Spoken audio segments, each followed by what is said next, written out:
grand malade. Pourquoi pleurez-vous, madame?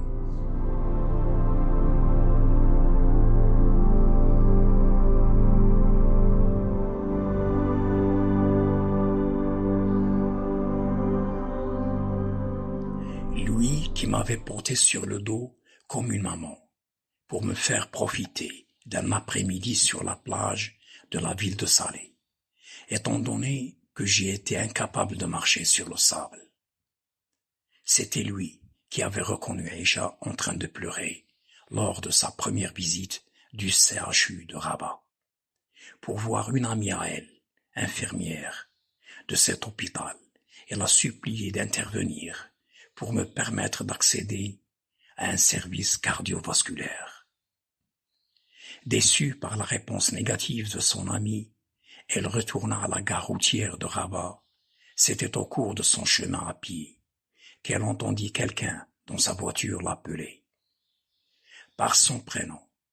« Aïcha, c'est moi ton neveu Aziz, pourquoi pleures-tu » Et à partir de ce moment, il n'avait jamais hésité un instant à nous rendre service, nous porter secours et nous redonner espoir, jusqu'au jour où nous avions appris qu'il était hospitalisé.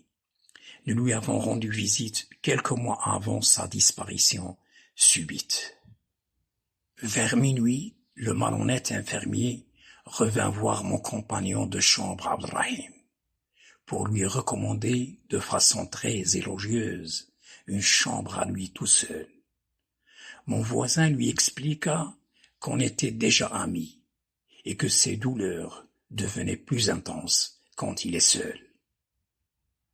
Cette recommandation avait semé dans mon esprit des doutes sur sa sincérité.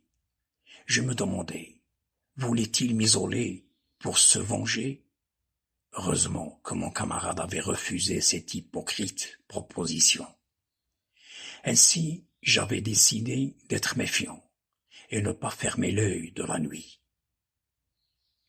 Plus de 2 heures plus tard, je le vis arriver vers moi d'un pas rapide. Il retira une seringue de sa poche et aspira le contenu d'un petit flacon qu'il tenait dans sa main pour l'injecter dans ma perfusion intraveineuse. Instantanément, je m'opposais activement à cet acte suspect en agissant sur le clamp du réglage du débit pour rendre impossible toute injection. Au même moment, je lui dis « Écoute mon garçon, tu ne m'as pas fait mes injections d'héparine de 21 heures, de 23 heures, d'1 heure du matin, et voilà que tu arrives comme ça, à une heure indue, pour m'administrer je ne sais quoi. D'ailleurs, qu'est-ce qu'il y a dans ce flacon ?» Je tendis ma main pour le récupérer, parce qu'il l'avait posé sur ma table de chevet. Brusquement, d'un mouvement brutal, il le bouscula, le petit flacon tomba par terre et éclata. Il se baissa et ramassa les petits morceaux de verre un à un, sans dire un mot, et quitta la chambre. Abdelrahim m'avertit « Attention, le costaud ne plaisante pas », et ajouta en plaisantant « Ce que tu as écrit lui a mis le piment dans le cul ». Vers 4 heures du matin, à peu près, l'obscur infirmier de garde vint occuper l'entrée de la chambre. Je le voyais debout dans la pénombre de la nuit. Seule la lumière qui provenait de l'extérieur et qui s'infiltrait à travers les vitres de la chambre guidait mon regard. Il tenait une cordelette blanche, sûrement bricolée à partir d'un rouleau de pansement, et il tirait violemment par ses 2 bouts, comme s'il testait sa résistance. Mon camarade de chambre cessa de ronfler quand l'intrus se dirigea discrètement vers mon lit, sans faire trop de bruit. J'étais fatigué par manque de sommeil et la prise de calmants sans ordonnance médicale, dans un état presque de semi-conscience, entre la veille et le sommeil, lorsque j'entendis mon ami de chambre me criait. Réveille-toi, mon ami, réveille-toi, l'infirmier est arrivé. À la fois, il appuyait rapidement sur l'interrupteur pour éclairer le lieu. Je me relevai épouvanté, avec en face de moi la grande taille de l'infirmier. Il cacha le ruban blanc et épais dans une poche et retira de l'autre un bout de pansement, et se mit à me l'entourer autour de ma main gauche au niveau du cathéter, de la perfusion. Je lui demandai, « Mais qu'est-ce que tu fabriques? Enlève-moi ce pansement. » Il tremblait de tout son corps, de la tête aux pieds. Sans me regarder, il disparut en silence.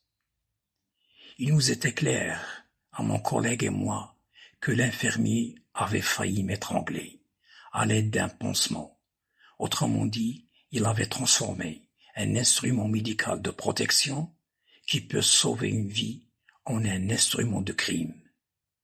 Mon voisin me conseilla de déchirer la lettre et lui remettre la fiche du suivi médical, et justifia son point de vue en me disant « Écoute mon ami, toi tu es cultivé, moi qui ne fais pas la différence entre l'élif, première lettre arabe, et le gourdin, je suis plus âgé que toi.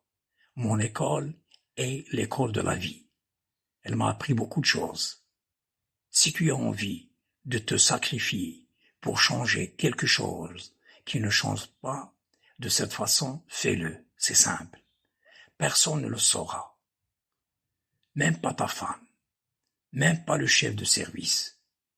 Tout le monde sera d'accord pour dire le pauvre, il est décédé à cause d'une grave maladie, point c'est tout. Il est arrivé très tard à l'hôpital, mais c'est Allah qui décide de la mort.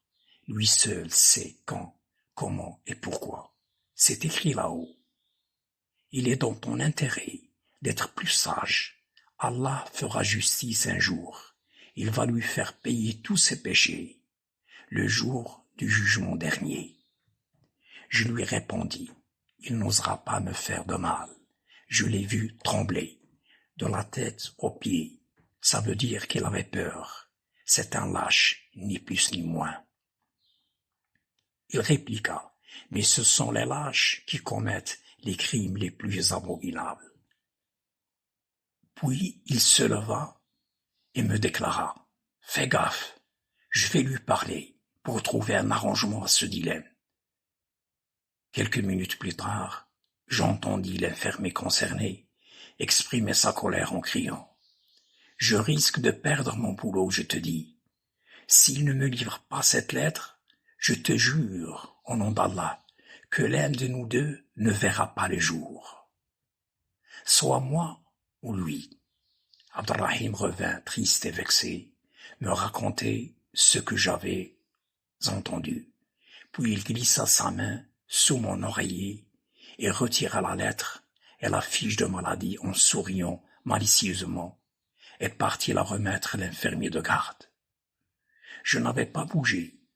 J'étais assis sur mon lit, le dos contre le mur, presque hypnotisé, sous l'effet de ces expressions laides qui manifestaient une cruauté agressive, ce qui est tout à fait le contraire du métier d'infirmier. Il réapparaît quelques minutes plus tard, tenant ma lettre entre les mains. Il la lut à haute voix, puis il s'adressa à moi en souriant de toutes ses dents. « Qu'est-ce que tu fais dans la vie ?» Je lui répondis, « Je travaille. » Il se tait un moment, puis il ajouta, « Écrivain public ?» Je dis, « Oui. » Mon collègue m'intercepta. « Il est professeur. »« Ah bon, disait-il, et continua. « Maintenant, je comprends. Je ne vais pas déchirer cette lettre. Je vais la garder. Elle me sera utile pour écrire un rapport. » Puis la plia en quatre, la mit dans sa poche et quitta la chambre d'un air triomphant.